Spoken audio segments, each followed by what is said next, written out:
Hello friends, this is Gautam Pandey coming up with the next round of new simplified. तो आज के video में हम बात करेंगे कुकी चीन रिफ्यूजी क्राइसिस के बारे में और साथ ही साथ ये भी समझेंगे why is it a grave issue. तो फर्स्ट ऑफ ऑल जरा देखते हैं आखिर ये कुकी चीन रिफ्यूजी क्राइसिस आखिर न्यूज में क्यों है। देखिए, recently more than 270 member of Kuki Chin community जो कि बांग्लादेश से बिलोंग करते हैं वो मिजोरम के लागतलाई डिस्ट्रिक्ट में एंटर कर चुके हैं। और सबसे इंपॉर्टेंट बात क्या है कि मिजोरम स्टेट गवर्नमेंट ने इन्हें डिस्प्लेस पर्सन के तौर पर रेफर किया है। ऑफिशियली इन्हें डिस्प्लेस पर्सन कहा है, रिफ्यूजी नहीं कहा है। तो हमारे लिए इंपॉर्टेंट क्या हो जाता है समझना, आखिर ये कुकी चीन कम्युनिटी है कौन, आखिर इनकी हिस्ट्री क्या है, आखिर कहाँ से बिलोंग करते हैं और जो कुकी चीन रिफ्यूजी क्राइसिस है वो क्या है और साथ ही साथ इंडिया के लिए ग्रेव इशू क्यों है। इन सारी बातों को इस वीडियो में हम डिस्कस करेंगे। तो चलिए शुरू करते हैं। सबसे पहले जरा हम कुकी चीन से रिलेटेड कुछ इंपॉर्टेंट बातों को डिस्कस करते हैं। देखिए, अगर बात करें कि कुकी चीन जो ट्राइब्स हैं वो कहाँ से बिलोंग करती हैं, तो करंट का जो म्यांमार है, यहाँ पर आप मैप में देख सकते हैं, यहाँ पर एक चीन एरिया है, चीन स्टेट है, चीन हाईलैंड एरिया है। यहीं से कहा जाता है कि ये बिलोंग करते हैं, इनकी हिस्ट्री यहीं से जुड़ी हुई है। अगर बात करें कि यहाँ पर ये कहाँ से आए थे, तो इनके विषय में कहा जाता है कि बेसिकली ये चाइना से माइग्रेट करके करंट का जो म्यांमार वाला एरिया है, चीन वाला एरिया है, वहाँ पर ये माइग्रेट करके आए थे। हुआ क्या कि ये 16-17 सेंचुरी की बात हो रही है। 16-17 सेंचुरी के टाइम में यहाँ पर बहुत सारे जो ट्राइब्स थे छोटे छोटे, जैसे कि अगर हम बात करें जो करंट का चिन है, कुकी है, मिजो है, जोमी है, लुसाई हैं, ये सारे कलेक्टिवली यहीं पर एक साथ रहते थे और एक ग्रुप में रहते थे। और इस ग्रुप को कहा जाता था जो पीपुल, जूमा पीपुल। ये पॉइंट हम याद रखेंगे, जो पीपुल कहा जाता था और जूमा पीपुल। जूमा का मीनिंग अगर लिटरली मीनिंग बात करें तो जूमा को हाईलैंड को कहा जाता है, मीन्स ऊंचे एरिया को जूमा कहा जाता है। पर्टिकुलरली क्या है, हाईलैंड एरिया था, इसलिए इन्हें जूमा पीपुल या जो पीपुल कहा जाता था। बट लॉन्ग टर्म में क्या हुआ कि 16-17 सेंचुरी के टाइम में जब इतने बहुत ज़्यादा कलेक्टिवली बहुत सारे ट्राइब एक साथ रहते थे तो उनके बीच में क्लैसेस स्टार्ट हो गए।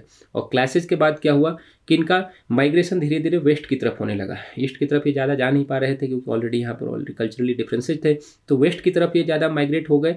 और जो करंट का इंडिया है, जैसा कि आप मैप में देख सकते हैं, इंडिया और ये बांग्लादेश वाले कुछ पार्ट में माइग्रेट करके पूरी तरह से सेटल हो गए। तो इनके विषय में कहा जाता है कि जितने भी कलेक्टिव ग्रुप थी, ट्राइब्स थी, वो इंडिया के अरुणाचल प्रदेश को छोड़ दिए तो बाकी सारे स्टेट में जो नॉर्थ ईस्ट के स्टेट है वहाँ पर कोई ना कोई सेटल होके रह रहे हैं। और बांग्लादेश का जो करंट का चिटगांव है वहाँ पर भी रह रहे हैं। तो ये तो बात हो गई कुकी चीन से रिलेटेड एक ब्रीफ हिस्ट्री की, आखिर ये है कहाँ से, आखिर इनकी हिस्ट्री क्या है।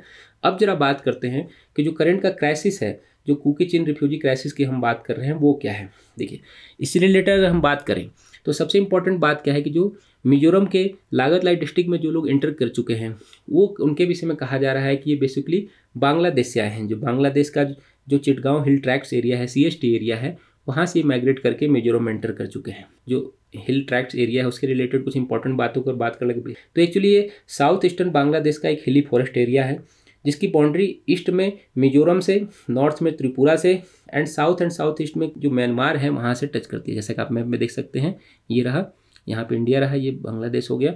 तो यहीं पर कुछ जो ट्राइब्स जो कि पहले से आकर यहाँ पर सेटल हो चुके हैं वो खुद को है तो माइनॉरिटी में वहाँ पे खुद को क्या कल्चरली भी अपने आप को डिफरेंट मानते हैं, क्योंकि बांग्लादेश में क्या है जो मुस्लिम बहुल इलाका है, जो मेजॉरिटी पीपल कौन है, मुस्लिम कम्युनिटी के लोग हैं, तो वहाँ पर अपने आप को कल्चरली पूरी तरह से डिफरेंट मानते हैं। और यहाँ पर ये जो चिटगांव हिल ट्रैक्ट है उसमें अपने आप को एक अलग स्टेट देने की, अलग नेशन देने की बात करते हैं। इसके लिए उनके बीच में क्लैशेज होते रहते हैं। कहा जाता है कि जो बांग्लादेश फोर्सेज हैं, बांग्लादेश की आर्मी है और जो कुकी चीन नेशनल आर्मी है जिसे KNA शॉर्ट फॉर्म में कहा जाता है, जो एक सो कॉल्ड इंसर्जेंट ग्रुप हैं, उनके बीच में क्लैशेज होते रहते हैं। तो इसी क्लैशेज के कारण जो करंट माइग्रेशन देखने को मिला है मिजोरम में वो इसी क्लैशेज के कारण हुआ है। इसके विषय में कहा जा रहा है कि वहाँ पर जब बांग्लादेशी आर्मी ने बहुत ज़्यादा रेड वगैरह स्टार्ट कर दिए, चीज़ें की, तो जो ये कुकी चीन पीपुल हैं वो माइग्रेट करके मिजोरम में आ गए।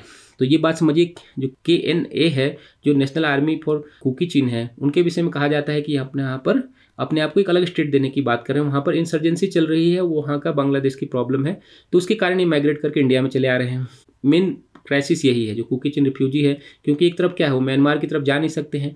म्यांमार में ऑलरेडी उन्हें माइग्रेट करके बाहर भगाया जा रहा है। वहाँ आप देख रहे हैं कि हाल फिलहाल में जब से वहाँ पर आर्मी रूल स्टार्ट हुआ है तब से जो बाहरी लोग हैं, जो इमिग्रेंट हैं, उन्हें वहाँ पर ज़्यादा देर रहने नहीं दिया जा रहा है, उन्हें वहाँ से भगाया जा रहा है। जो खास करके जो इस तरह के ट्राइब्स हैं उन्हें वहाँ से विस्थापित किया जा रहा है। तो प्रॉब्लम क्या है कि एक तरफ जहाँ ये बांग्लादेश में रह नहीं पा रहे हैं चिटगांव वाले एरिया में, दूसरी तरफ म्यांमार की तरफ नहीं जा रहे हैं, तो माइग्रेट करके कहाँ जा रहे हैं, ये मिजोरम में आ रहे हैं। और जो मिजोरम में ऑलरेडी जो पीपल रह रहे हैं उनके विषय में हमने ऑलरेडी डिस्कस किया कि ये भी वहीं से बिलोंग करते हैं जहाँ से वो बिलोंग करते हैं। तो जो कल्चरल रिलेशन है उनके बीच में, जो इथनिकली रिलेशन है वो आपस में जुड़ा हुआ है और उन्हें वो अपना ही मानते हैं। इसीलिए मिजोरम में पीपल जब भी देखिए, जब भी लोग माइग्रेट करके आते हैं, 2021 में भी आपने देखा कि कुछ लोग माइग्रेट करके आए, तो वहाँ पर उन जो मिजोरम गवर्नमेंट है उन्हें शेल्टर प्रोवाइड कराती है, उन्हें आश्रय देती है। तो ये पूरा का पूरा कुकी चिन रिफ्यूजी क्राइसिस है।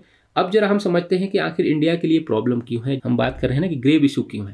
देखिए सबसे इंपॉर्टेंट बात क्या है कि इंडियन कंटेक्स्ट में अगर हम बात करें तो इंडिया में समझना जरूरी है कि जो कुकी चिन रिफ्यूजी आ रहे हैं इंडिया में, तो ऐसे में क्या कोई स्टेट गवर्नमेंट किसी जो इलीगल माइग्रेंट्स हैं उन्हें ऑफिशियली डिस्प्लेस कर रही है, क्या उन्हें रिफ्यूजी का स्टेटस दे सकती है? तो ये इंपॉर्टेंट पॉइंट समझना जरूरी है। देखिए इससे रिलेटेड अगर हम बात करें तो सेंट्रल गवर्नमेंट ने एक चीज़ें हमेशा क्लियर कर दिया है, कहा है कि भाई जो स्टेट गवर्नमेंट है उनके पास कोई राइट नहीं है कि वो फॉरेनर किसी भी इलीगल माइग्रेंट जो हैं उन्हें रिफ्यूजी की कैटेगरी दे सकें या रिफ्यूजी का स्टेटस दे सकें। तो ये पॉइंट समझना जरूरी है। और साथ ही साथ सेंट्रल गवर्नमेंट का ये भी कहना है कि इंडिया जो United nation refugee convention of 1951 है उसका भी सिग्नेटरी नहीं है और ना ही इसके जो 1967 का प्रोटोकॉल है उसका भी सिग्नेटरी नहीं है। तो ऐसे में इंडिया के लिए कोई ये मैंडेटरी नहीं है कि कोई अगर रिफ्यूजी आता है तो उसे शेल्टर प्रोवाइड करें। बट जो मिजोरम स्टेट गवर्नमेंट है उनका क्या हमने डिस्कस किया कि कल्चरली क्या जुड़े हुए हैं, वो कुकी चिन लोग से जुड़े हुए हैं, उनको लगता है भाई ये हमारे भाई बंधु हैं तो उन्हें यहाँ पर शेल्टर देना चाहिए, उन्हें यहाँ पर बसाना चाहिए क्योंकि उनको उनका कल्चरल रिलेशन उनसे जुड़ा हुआ है। तो ऐसे में क्या हो रहा है, एक तरफ जो हम सेंटर और स्टेट की बात करें, सेंटर और स्टेट वाला कॉन्फ्लिक्ट स्टार्ट हो रहा है। मिजोरम गवर्नमेंट समझिए कि नेशनल लेवल के जो पार्टी लाइन है उससे हट के ऑलरेडी उन्हें डिस्प्लेस पर्सन कर रही है, उन्हें शेल्टर प्रोवाइड करा रही है। कहा जाता है कभी करंट सिनेरियो में अगर हम बात करें तो मिजोरम में अप्रॉक्स 30,000 से ज़्यादा जो इलीगल माइग्रेंट्स हैं वो यहाँ पर रह रहे हैं। ये वही कुकी चिन पीपल हैं जो यहाँ पर आकर सेटल हो रहे हैं। तो ऐसे में एक तरफ यहाँ हम क्या बात कर रहे हैं, सेंट्रल स्टेट वाली प्रॉब्लम स्टार्ट हो रही है। दूसरी तरफ देखिए जहाँ से हमने बात की है कि कहाँ से माइग्रेट करके आ रहे हैं, जी चिटगांव वाले एरिया से माइग्रेट कर रहे हैं। तो यहाँ पर जो बांग्लादेश की आर्मी है जब इन पे प्रॉब्लम क्रिएट कर रही है तो ये भाग कर कहाँ जा रहे हैं, इंडिया में आ जा रहे हैं। तो ऐसे में बांग्लादेश के लिए क्या हो गए, वो इंसर्जेंट हो गए। तो आप समझिए कि अगर आप एक इंसर्जेंट को एज ए रिफ्यूजी के तौर पे अपने यहाँ शेल्टर दे रहे हैं तो आपका जो इंटरनेशनल रिलेशन है बांग्लादेश के साथ वो उसमें फिर प्रॉब्लम आनी स्टार्ट हो जाएगी, क्योंकि बांग्लादेश को लगेगा भाई कि जो आप हमारे इंसर्जेंट हमारे यहाँ के जो लोग हैं उन्हें आप शेल्टर दे रहे हैं, प्रोवाइड करा रहे हैं, उन्हें हथियार दे रहे हैं। तो एक तरह से इंटरनेशनल लेवल पर भी रिलेशन प्रॉब्लम हो सकती है। और साथ ही साथ म्यांमार के साथ भी इंडिया के रिलेशन अच्छे रहे हैं और गवर्नमेंट कोशिश कर रही है कि रिलेशन और अच्छे करें। ऐसे में आप समझिए कि जब इन लोगों को जो वहाँ से उन्हें भगाया जा रहा है और यहाँ पर उन्हें आप शेल्टर प्रोवाइड कराते हैं तो आपके बीच में रिलेशन में प्रॉब्लम आ सकती है। तो दोनों ही लेवल पे प्रॉब्लम है, सेंटर स्टेट लेवल पे भी प्रॉब्लम है और इंटरनेशनल रिलेशन में भी प्रॉब्लम क्रिएट हो सकती है। इसलिए इंडिया में जो कुकी चिन रिफ्यूजी हैं उनका जो माइग्रेशन है, इलीगल माइग्रेशन, वो इंडिया के लिए एक ग्रेव इशू बना हुआ है। तो होप आपको ये वीडियो समझ में आया होगा। Thanks for watching.